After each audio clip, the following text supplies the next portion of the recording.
Hello, gentle marketers. Welcome back to episode 87 of the Gentle Business Revolution podcast, the show where we talk about marketing your business by disrupting the current marketing paradigm and changing it to a gentler approach, one that's based on empathy and kindness.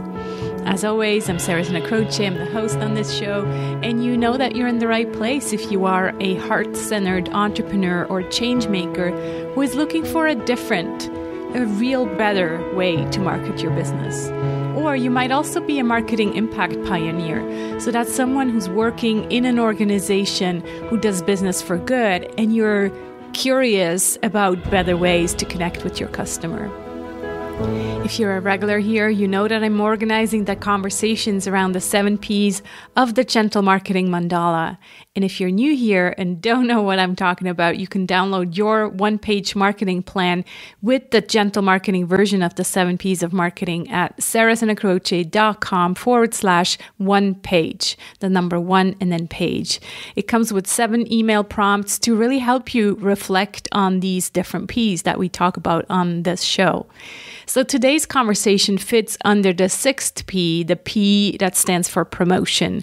It's kind of the more doing of the Ps. So there's some Ps that are more oriented towards the being. This one is more about the doing. So what do you need to do in order to promote your business, to talk about your business?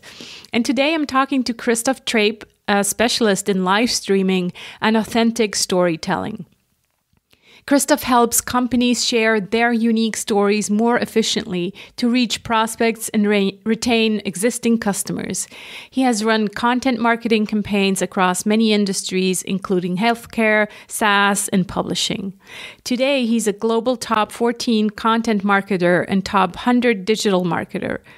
His blog has been listed as a valuable resource in the marketing industry. A 3-time author, Christoph helps companies evolve editorial and marketing teams into content performance culture and the use of the create once, publish everywhere model. Among many other things, we cover the definition of live streaming. That's for my own sake, because when I logged on, I was like, well, what does it actually mean to live stream? There's so many different ways we can do video now. So what does it mean? We talk about how live streaming can help you get more clients, why he thinks that everybody should be live streaming, what kind of tech you need to set up, and what to do if you're an introvert. I asked him this question at the very end, and his answer might surprise you. So let's get into it. Hey, Christoph, how are you today? Doing great, Sarah. Nice to talk to you today. Yeah, likewise. I'm really excited for our conversation. And the irony strikes me when I just told you right now, let's turn off the video when we hit record. I'm still not live streaming this podcast. Like so many people have told me, you have to put it on YouTube and it's just like the extra effort it takes. It's not even the tech effort, but more like I have to be on, and that is intimidating. So that's what we're all talking about today in this conversation. So very much looking forward to it. Why don't you start by sharing kind of like how you got into this topic of live streaming? Yeah, happy to do it. And, Sarah, you're correct. I mean, you have to be on a little bit more. And when we turned the video off to record this, I'm like, oh, this is like, lights go off. I'm just hanging out. Give me a second. I'll go sit on my couch. It is actually a little bit less stressful, but you also get fewer listeners, right? And that's kind of why I jumped into the whole thing. I didn't realize that's what was going to happen when I first did it, but here's what I've done. So basically I've done live streams probably, 6 years, 7 years by now. When Meerkat first came out and Periscope, I jumped on that. And Blab, of course, they've gone under. Wow, those names, they're like almost nostalgic names, Meerkat and Blab. Yeah. Right. Yeah. So I did them, but they were very one channel at a time, right? So I had my phone, I did a Periscope, one place and, or whatever. And then I started doing a podcast as well. Very, simplistic, so to speak, a few years ago. And then maybe 2 or 3 years ago, I started a podcast more seriously, the business storytelling podcast. And then I published my content performance culture book in 2020. And Jason Falls invited me on his show. It was then called the Jason Falls Show. Now it's called Digging Deeper. And Jason was live streaming his show with Switcher Studio to LinkedIn. And I was like, oh, very interesting. I wonder how I can do that. So I started looking into it. I started using Switcher Studio. Works really well. I am an Apple guy. And then I figured, okay, cool. So now I'm live streaming to LinkedIn. What else? And then, of course, you can use other tools like Restream, StreamYard, et cetera, et cetera. I use Restream, and it pushes my live streams to all kinds of different channels, up to 30. Realistically, for marketers, there's probably 6 to 12, depending on what industry you're in, that you care about. But you can push it all to all those channels. So you can use Restream, or you can use Switcher to Restream to the internet. And then I take the content after we do the live stream, and I basically take the audio and I publish it as a podcast. And the reason this has worked so well is because I basically get way more views and listens now of my podcast episodes than if I was only doing a podcast. Mm-hmm. So because, you send it to all these existing channels. I mean, for a brand, think about it this way. All these brands are sitting in marketing meetings or whatever kind of meetings, and they're like, should we do a podcast? Let's do a podcast. They put all this time into their podcast, and it's a brand new network, even though there's 20 networks you should go to, but it's new. So your numbers will be down. And if you push it to all the existing social networks, you already have your built-in audience. You can at least get hundreds and hundreds of views if you've built those communities. You're not going to get hundreds of downloads, promise, when you first start. So it's just a very nice way to truly make your content go further. And you're right, it is, you have to be on, but it also helps me edit less in my podcast, because if I don't want it to be on air, I shouldn't say it. Right. So does it actually mean it's live, or is it just distributing it once you kind of recorded it in one tool? That's a great question. So yeah, I go live. So for example, if this was my show right now, we would literally live stream this to LinkedIn, Twitter, YouTube, Amazon Live. Those are the ones I'm currently focusing on. And then it's live. And then I usually have a time delay for the podcast episode. There's different theories on how you should do that. Jason Falls does the same thing. He does it on Tuesday, and then Tuesday, an hour after the live show, he publishes the podcast version. So there's that option. I don't do that. What I typically do is I do a live show right now, and then the podcast version goes at the end of the queue, which is usually about a month out. So there's a month delay. And I do that because I don't want to, if I promote every channel, people, it's confusing to people, Yeah. So that's kind of why I delay it a little bit. Okay. So who's actually the audience who is watching a podcast? Because it really, that's what kind of is, when people told me to, stream on, it's not actually streaming, but it's like repurposing the content and share it on YouTube. I always thought, well, who's going to sit there and watch an hour long or even just a 30-minute podcast? I see my teenagers, they sit there all day on their beds and doing that. But I'm like, my audience doesn't have that kind of time to just sit there and watch. So who, in your opinion, is actually watching the live compared to maybe listening to it as in a podcast version? So it is, of course, partially your existing audience on those networks, like who's watching my lives on LinkedIn? Well, the connections I have on LinkedIn. If I stream to a company page, the connections, the followers of that company. But you have to think about it. It's not that there's all these multiple facets of where we're trying to drive results, right? So I'll give you an example. So I schedule my lives, and then they're published, and it says going live at whatever time. There is value in people seeing that post. So on LinkedIn, my scheduled posts on LinkedIn routinely see a few hundred views. So even if those people don't watch, they still saw the content. They still saw the topic. They still saw my call to action. I always have a call to action. Buy my latest book, do this, come here, whatever, subscribe to the podcast. While you're waiting, do this. And so there's value in that. And then when you go live, there's people who watch it live. There's also people who watch it on the replay. So we shouldn't discount that.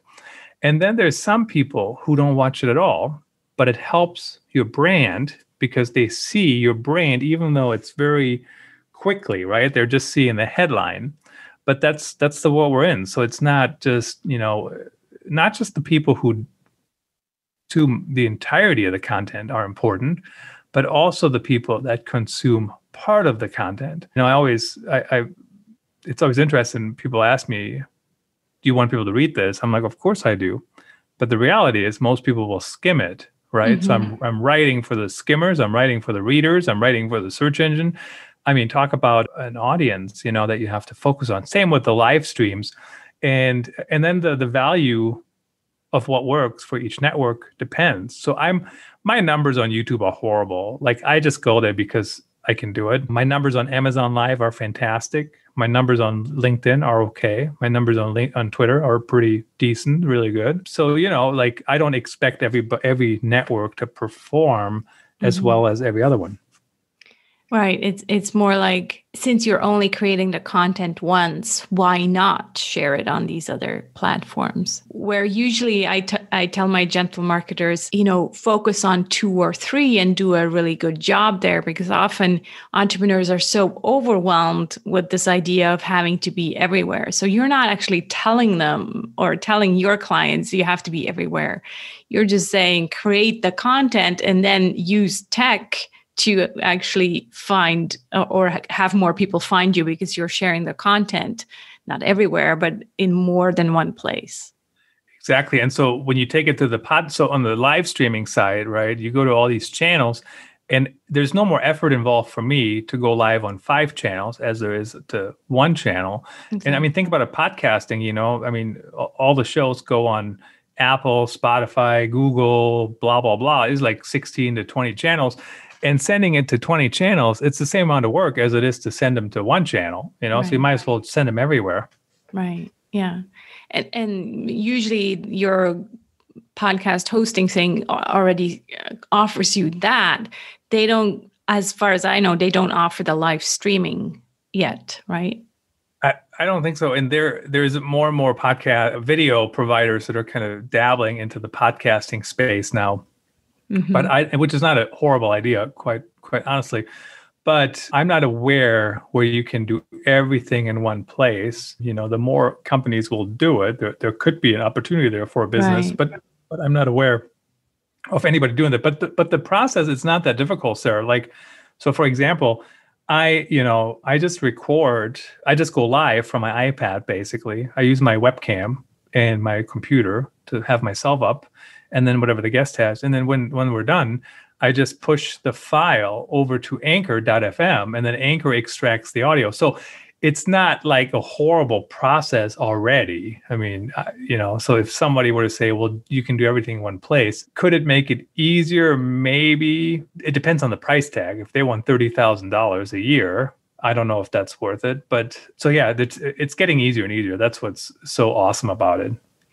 I think that's where tech really is doing us a huge favor. It's like, yeah, we're not having to invest more and more time to be in different places. We just spend the same amount of time, and then, yeah, the algorithm or AI or whatever takes over and shares it in different places.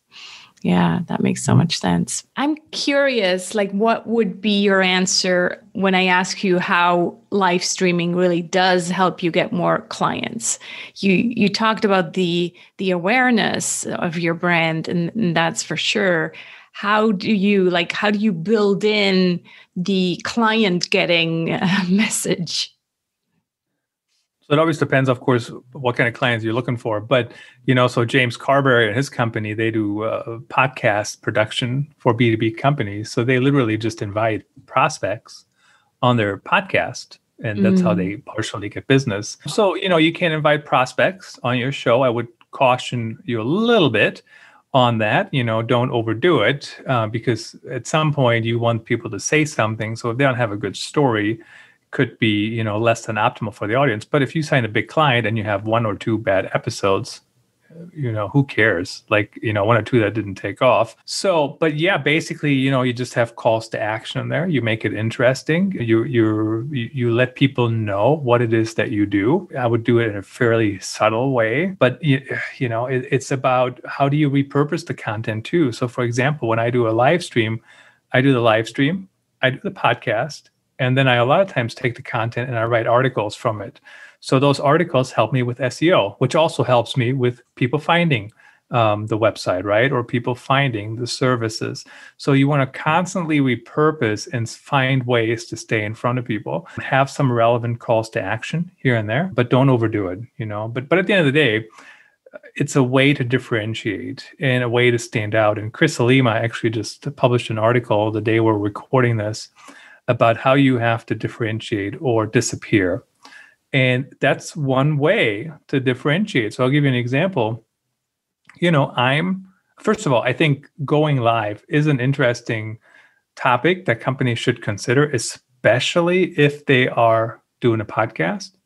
But I'm also differentiating my content strategy, right? Because I haven't heard very many people talk about that.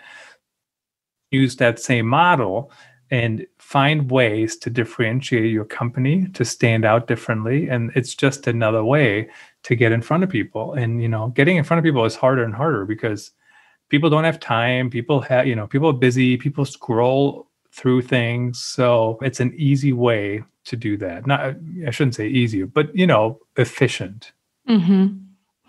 Would you recommend that everybody is supposed to be live streaming, or how would you say, live streaming would be a good fit for you? Well, everyone is always a strong word because I'm sure there's some exceptions somewhere. But I think if you're doing a podcast, there's no reason you can't live stream it, quite frankly. So if your company decided that you can do a podcast, you should be able to do a live stream. It's really the same thing. So, but I think there is a lot of opportunity to be missed. And I think we'll probably talk about Amazon a little bit, but on Amazon, Sarah, I stream to Amazon daily, like 5 hours, and I barely say a word, I live stream myself working and I have a nice setup, and people sometimes ask questions about my microphone or my light or whatever. I answer them. It's like a couple minutes here and there. And then I also live stream. I got one of those robot vacuum cleaners. And I put a camera on it and it drives around the house and people watch it. It has 10,000 views roughly. Oh my God. And so my point is I'm doing that and I make commissions off of it. But why can't a vacuum cleaner company do the same thing? Heck, it's their product. Like they can just have a live stream of a vacuum cleaner driving around the office or whatever. Like it makes no difference where it drives because you can barely see the room anyway. It's like my office isn't even that big. And my wife said to me one time, she's like, it's taken that thing quite a long time to get your office done. And I'm like, well, I pushed the restart button like 8 times because we're live, but it's really just like going in the same room until the battery runs out. So my point is there's so much opportunity that people haven't like realized yet or thought of that, can everybody do it? Probably not. But if you're one of those people that take that as an excuse, we're the few that can't do it, I would, think about it. There's always a way to get it done. I mean, there's no way I can lose weight. Well, there isn't because I'm not working on it. You know what I mean? Like, I think it's a question of willingness as well. Do you want to do it? And if I really wanted to, it's all figure outable. It's like, it's not the tech that's that intimidating. It's just a matter of, really wanting to do it, feeling comfortable being on camera, and then making a habit of it. Oftentimes, we're not doing things consistently because we just don't really want to do things, and then it doesn't get into a habit, right? You do it once, you're like, oh, that was hard, and then you don't do it again. You really just made it into a habit, and that's why it's working for you. So let's talk a bit about Amazon Live. Then is it still in beta, and is it available everywhere? How does it work?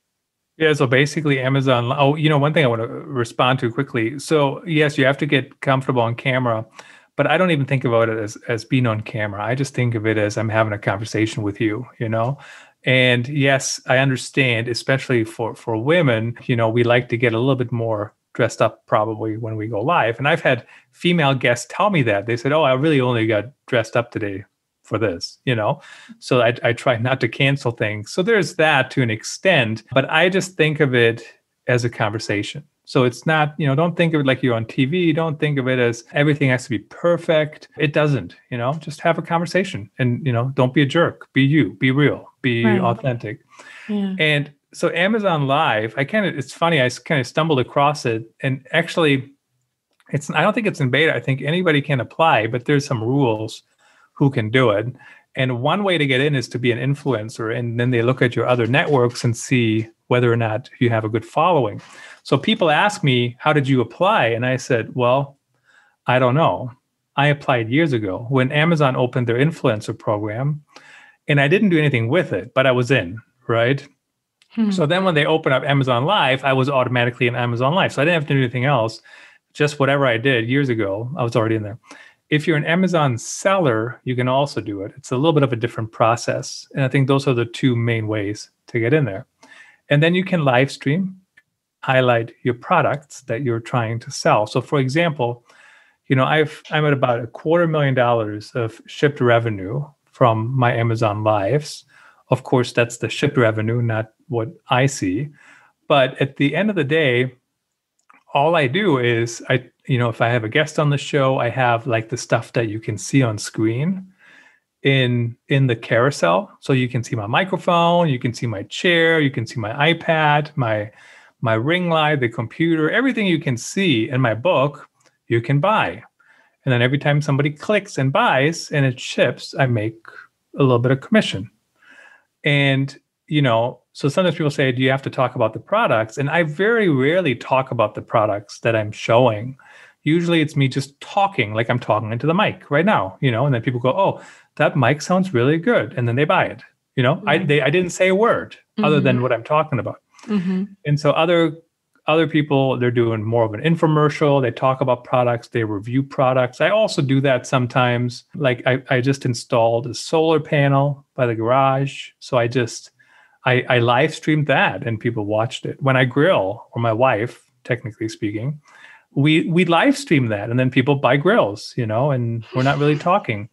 So that's one way I use Amazon Live. And the other one is I do just live stream my podcast. So anytime I do a podcast, we live stream it and it goes to all those channels, and below you can buy my book, or if my guest has a book, you can buy their book, or you can buy my chair or my microphone, those things. They perform pretty well too. Like, so I told you earlier when you live stream, what are the numbers, and the podcast is a little lower.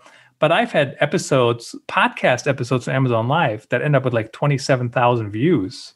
Now are all of those people the right audience? Probably not. But that's always on the internet. Like I don't know, last year I applied to a job and they said, oh, well, this is only local. We're in California. Like we only advertised it locally. I'm like, where? They're like, on LinkedIn. I'm like, that's not a thing. Yeah. Local doesn't exist anymore. No. Yeah. No, it's so true.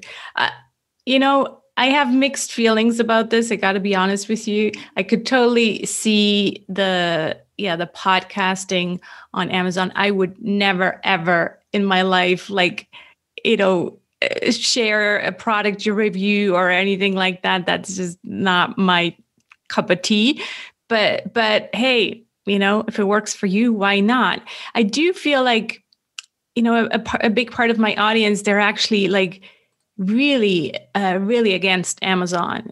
So I think for them that it would just not work because it's Amazon and because, the company just doesn't have such a good reputation for treating their people well and things like that. Of course, it is a personal choice. So one thing, you don't have to acknowledge where you're live, right? You don't have, in fact, yesterday, So I'm saying, like, for your existing audience, like, why do they even need to know? Maybe they do, but like, you don't have to make a big deal about that you're live on Amazon. I was actually on a live stream yesterday on somebody else's, and I knew we were live on Twitter, YouTube, LinkedIn, Facebook, not Amazon. And then somebody was chiming in from Twitch. I didn't even know we were on Twitch. So, like at the end of the day, I promote where I'm live because it's kind of currently what I'm talking about, right? Going live. Right. But if I just had a podcast for whatever, I might just skip over it too. Right. You don't have to actually say which platform that you're going live on, because maybe it's several ones. Yeah. Yeah, no, I get that. So let's talk a little bit about maybe the intimidated person who's like, first of all, I'm an introvert. So how do I deal with this? And then second of all, wow, this tech still does kind of sound scary. What would you say to that person? Well, I'm an introvert too. And so as I've been told, being an introvert, all that really means is that you don't get energy from doing all these things, right? That doesn't mean we're not good at them. We're just, we can't be really good at them, except we're going to go have to take a nap for 8 hours. Yeah. And so really that's what it means. And so just, pace yourself. Yeah. Don't, like, I have a tendency once I'm going into something, I give it my all. And before I know it, I got 8 live streams scheduled for the day. And that just doesn't work. Right. Or in the corporate world, sometimes that looks like, I got meetings all day. Like, those are not good days, some meetings, especially if they're good meetings. So, but, you just kind of have to figure out, what are you trying to accomplish, and just kind of walk with it, just roll with it, try it. It's really not that difficult as long as you know what you're going to talk about, and, embrace it. Also embrace making missteps. In my book, I talk about all these different things that I've done wrong. I've unmuted the wrong guests. Something didn't work. I lost a guest middle through the interview or the video, So now we just had me up, and then we just put up a thing saying voice of Ryan Carruthers, and, and I'm like, whatever, like, okay, cool. This works. It's kind of weird. It's just me, but you can still hear him. On the podcast version, nobody even, if I cut it out, what the middle piece. So just embrace it, try new things. I think at the end of the day, it is actually very rewarding, learning new things, trying new things, getting in front of people, figuring out what works, figuring out what doesn't work. And that's kind of what marketing is about today, because if you don't do that, somebody will step in and up. And it's important to stay relevant in this ever-changing and highly competitive market. Yeah, I would also mention that, I talk about the gentle marketing superpower, and if having conversations with other people one-on-one as an introvert, right, is one of your superpowers, then make that your everything and go deeper. So if you already do a podcast, great, but maybe now can you expand and challenge yourself and do it, live and stream, and then also live stream to these other platforms. What about the tech? Then we talked about the microphone, obviously some better lighting. I would assume anything else other than, well, the webcam, but it doesn't. Yeah. So people always use technology as an excuse. I don't have the right technology. Yeah. If you have a phone, you have everything you need. And I've done my podcast and live stream on my phone and my iPad for the longest time. Like, I didn't have anything. And all this stuff I currently have, I got one of those extendable microphones on my desk. I got a 18-inch ring light. I got a 4K camera. And I didn't have that before, like, the end of 2020. I did everything on other devices, So you can start with some of those other devices, and it also depends on your situation. So when I traveled a lot and I did a lot of shows while I was traveling, I didn't want to carry all this stuff with me, Yeah. So I took as little stuff as I could. I had a little tripod and I have my phone, and, that was basically it. And like a little VR camera, I use that sometimes. But that's how you can start. And then once you start, I would recommend getting some better lighting. It's relatively cheap. I mean, like the light I have is like $80, I think, and there's cheaper ones. 4K camera, it's like under $50, maybe right around $50. And I think the microphone, maybe like $90 or something. So, and they do make you sound better. So I would recommend getting something like that. And that's really all you need. And figure out how you tie it all together in your workspace. Where do you put it? I like to be comfortable. So that's why everything kind of fits together. I got a chair I like, I got a standing desk. Doesn't mean you need that. But, some people say it sounds and talking. I think there's some value and truth to that. I hardly ever stand during live streams because the setup looks nicer, in my opinion, when I'm sitting down. So I make that choice. But yeah, you don't need much to get started, and then slowly figure out what equipment you want to get. And then, certainly you can buy it locally, but I also like Amazon because, you can just ship it back if it doesn't work, it's not difficult. But I guess you could go to a local store or like another place on the web as well to get the equipment. Mention the software again as well, because like you initially said, we're used to like streaming live on LinkedIn or on YouTube, but then that's just one channel. So what's the software you were mentioning at the beginning of the call? So probably the easiest one, if you want to go to multiple channels, is Restream. And it's just, you sign up. It's a software as a service provider, and you can sign up there and do it directly from your computer. I also use switcherstudio.com. They're on my iPad. It's a nice little production studio. Some of those things you can also do in Restream, maybe all, I don't know. But, there's different levels of plans that you can use.